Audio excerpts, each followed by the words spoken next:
Brian Dawkins, good afternoon. It's my pleasure, my privilege to be on with you, sir. No, thank you for having me, brother. Thank you for having me. We're here today. We're going to talk about different things, but definitely start with you and your relationship with USAA. Can you tell us a little bit about that and how that started and how it's going? Yeah, I've been blessed to team up with USAA for a bunch of different events over the years when it comes to our veterans, bringing awareness to different things and opportunities, whether it be with the Salute to Service, whether it be with Wounded Warriors program. So it's been a blessing to be involved with them, and this year is no different. You know, right on the verge here of Veterans Day, stepping out to bring awareness to, I believe, a program that's going to bless them tremendously as it gets out. And that's why we're trying to amplify it. And that's Face the Fight. And so that program is designed to have individual companies, but individuals be able to do things to get alongside to truly help our veterans and lower the suicide rate. Was that relationship, I guess, built upon between, I guess, the things that veterans go through, some of the things that you've spoken about that you've gone through post playing career. I think that was a easy relationship to come upon. Was that how it all came together? Absolutely. You know, and we all have mental health. And Correct. I don't say mental health, I call it cerebral wellness because there's so much negative connotations attached to mental health. But we all Yes. have mental health, right? Correct. Not all of us have a mental illness, but everyone has mental health. But Yes, sir. we don't look at it through the lens of it's something sometimes we need to get help with. And so that's what this program kind of talks to, of allowing those individuals who have grown through different things. I always say grow through stuff because we're supposed to grow through everything. Yes, Those sir. individuals who've gone through things to learn to grow through them, right? And the way that you do that, one of the ways that you do that is having people in your corner that you can call and talk to, a community, if you will, that you can speak to. But I will say this, it is not for everybody. Like the things the struggles, the traumas, whatever those things may be, it's not for everybody, but it's for one or two maybe people that could help you to be able to get some of that stuff out of you so you can process it better. You've recently participated in a Ruck March. Can you tell us some about that and how was that? How did that influence you? How did that help you mentally, spiritually, things of that nature? Yeah. So first time I had ever heard of a ruck, right? So Yes. it wasn't a mark, it was a ruck. So I got Yeah. it, right? But the thing, well, first of all, I wanted to have more weight in my bag. Like I Okay. really, really wanted more weight in my bag. And the reason why I wanted more weight in my bag is because uh, it's supposed to symbolize, be, um, yeah, a simile of when our veterans go out to war, sometimes the things that they have to carry, right? Yeah. I'm talking about on their person, but also the things that we then carry from our mental capacity, right? Those things that we try to hold on to, right? And so, like, that's one of the reasons I wanted more in my bag. Because once I got out there, especially, and we pull up and real respectful of all of our veterans, and you recognize you're at a different event, though.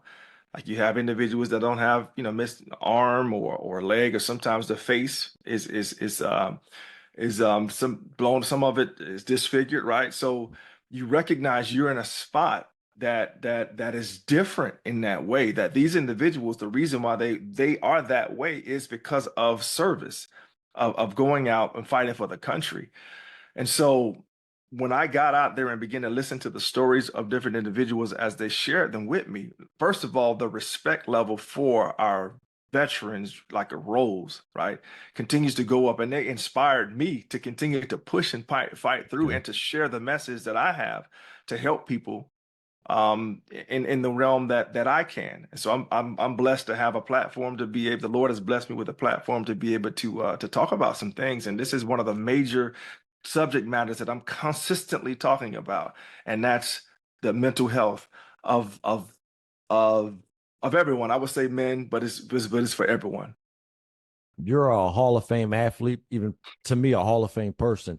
How have these men and women soldiers, how have they responded to you, your presence, the things you bring, the value you bring to this group and to the mission? Oh, if you have been around veteran individuals, especially in the space of when a whole bunch of veterans get together, the respect level is unbelievable, right? Respect level of what they have for me, yes, but also for one another is unbelievable. And again, so that's inspiring for me to continue to model myself in a disciplined way in order to and how I conduct myself in my life. But again, the stories of those individuals, the three individuals that I was blessed to talk to, pretty detailed. And that's Anthony, Bill, and Lisa, those Okay. soldiers, and listening to their stories, listen to their resilience and how they fought through some of the things that they fought through into a space now that they are basically helping other veterans. So they're in that mind space now to be able to help other veterans. Again, gives me more inspiration to continue to do what I'm doing and speak from a place that I'm speaking to love my neighbor. To piggyback off of that, I guess with those relationships you spoke with those three and different, how do they impact you? How do they help you on a daily basis, mentally, physically, spiritually, as we've talked about? Yeah.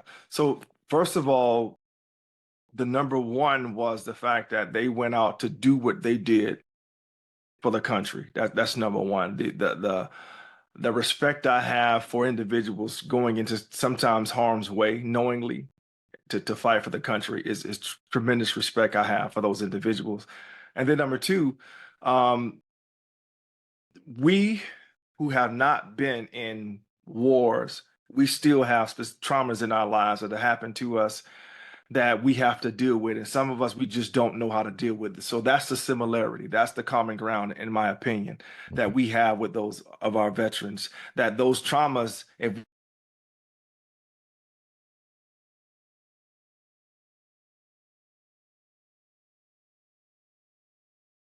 implode. And that's basically what I did after my rookie year. I imploded, right?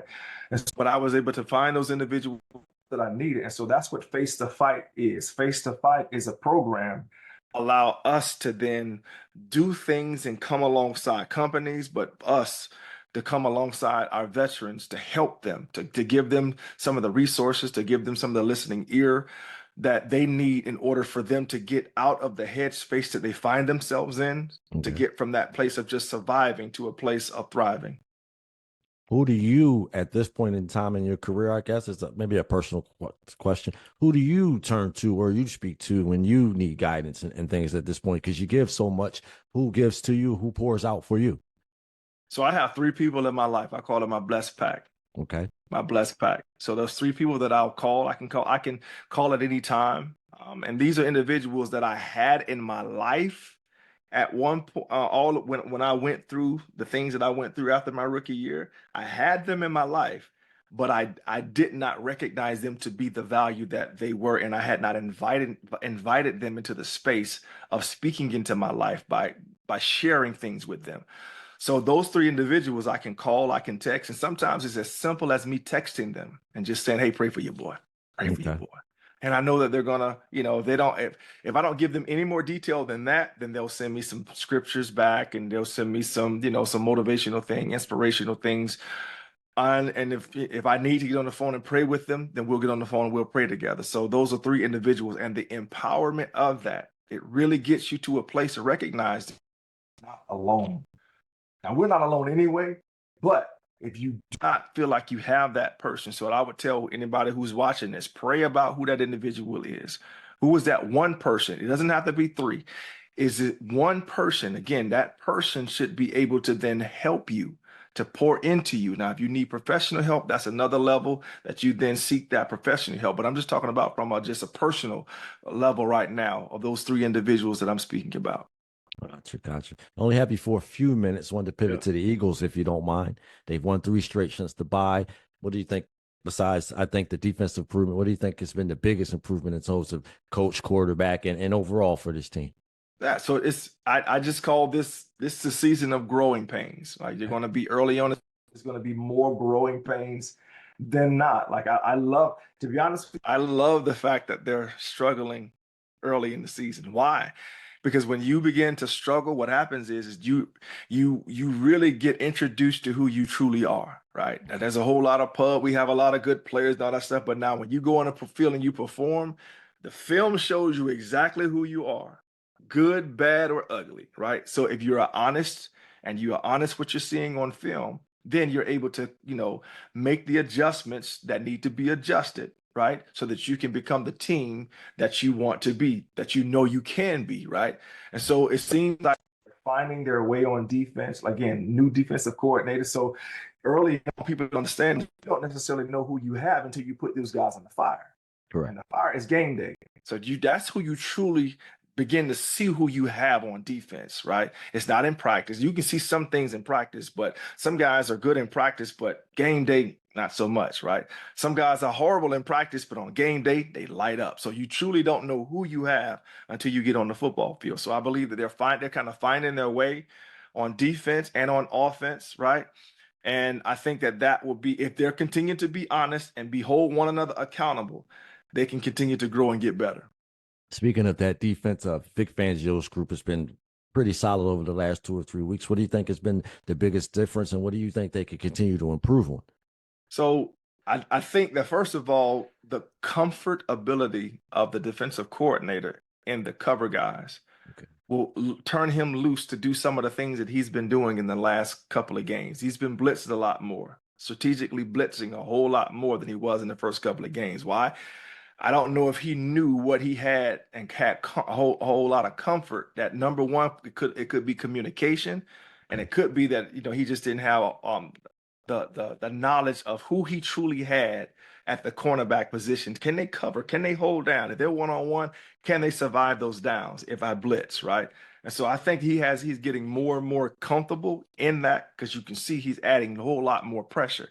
And I believe also the fact that some of those young guys that have stepped in have come in, and it's been a pleasant, not surprise. You can see from their talent in college that they had this, but it's no guarantee that a guy's going to come from college right away his rookie year and have success. And I'm talking about 33 right now. So to have him at the nickel position, and having performing the way that he's performing, to me, has given Vic some more ammunition, if you will, to be able to add to the defense, because that young man is so versatile. And I'm talking about DeJean. Correct. We could piggyback on him. I think that was going to be my next question. You're one of the best defensive backs I've ever seen in my life. Between him and Quinyon, I think those two, especially Cooper, being added to the lineup, things change. What can you tell me about those two? I think Cooper reminds me somewhat of you in terms of the way he attacks the game, his mental approach to the game. What do you think about those two, and how Roseman was able to hit on those two? Yeah. So it's again, I talked about the versatility of a guy, not being pigeoned to just do one thing well. So you have a couple of guys in that secondary now that can do multiple things. And when you got multiple dudes that can do multiple things, your defense all of a sudden becomes scary, because now there's no telltale. You don't know who's doing what. So we can blitz from whenever. And I love the fact, once again, that Vic is adding more blitzes into his package. Again, when you have guys that can cover, and you have guys that have good timing, that know how to defeat blocks in the backfield, so now you can send blitzes from different ways. And the other thing is, like, you can see the fight in these dudes. That's the other thing I love in it, the fight, man. I don't want necessarily call it everybody wants to talk about dog. It's just this, that it may be that, but we will see. But the point I'm trying to make is that, like, they do have a couple of guys, not just in the secondary, but on the defense, that you have to kind of make slow down a little bit. Sidney is another one. He hadn't been out there a whole lot, but I can't wait to see him get out there. But you have a couple of guys on defense that you have to tell to slow down, and I love it, because it's hard to continually tell somebody to speed up. You want to have to tell them to slow down and control that thing a little bit. And I think the final question, I love the messages you bring. I appreciate you letting me speak with you. What message would you have for people? We live in a negative time. Elections coming up. We're not going to get into politics, but in terms of, people are going to see this. If you could have one message for people in this time of negativity, people being uncertain about life, what would that message be, please? Man. Well, with me, it's all about my faith. Okay. It's all about the walk that I walk with. And that's my love for Jesus Christ and how he's blessed me to be able to have the life that I'm having and develop the mindset that I develop. Because a lot of the mindset that I develop is through reading the word of God. And so the hope that I have of being able to bless people with that hope, that same hope, is one that I want to continue to spread. That message of the good news is what it's called. That good news of what's to come in your life. And so that the negativity of now, don't get caught up in that negativity. You don't have to. I'm not saying you're not going to have negative thoughts, but you don't have to keep negative thoughts. You don't have to hold on to them. You don't have to marinate on them. Why? Because ultimately, I know I'm a blessed man. That's why I'm always talking about blessed. I'm blessed. I'm blessed. Why? Because I am, because we are. When you wake up every morning, you are blessed. If you have a phone in your hand, you are blessed. Like it's so many things that we take for granted. So for me, it's to stop looking for the things that remind you of negative things and begin to look towards the things that you are grateful for, the people that you are grateful for, life, health, strength. Like all of those things are blessings. That is not a guarantee. There's hundreds of thousands of people that did not wake up today, right? So we are blessed. I know we get frustrated. We're supposed to, right? But again, for everything there is a season. This thing is not going to last. That thing will not last. B. Dawkins, you're amazing. I appreciate you allowing me to share this space with you, allowing me to get these questions off for you. Continue blessings to everything you're doing. Thank you for this opportunity. Thank you, bro. Appreciate you. Yes, sir. Thanks so much, Glenn. Let us know if you need anything in follow up. We appreciate the time. Thank you guys for that amazing opportunity. Appreciate you. Absolutely. Take care. We appreciate it. Yes. All right.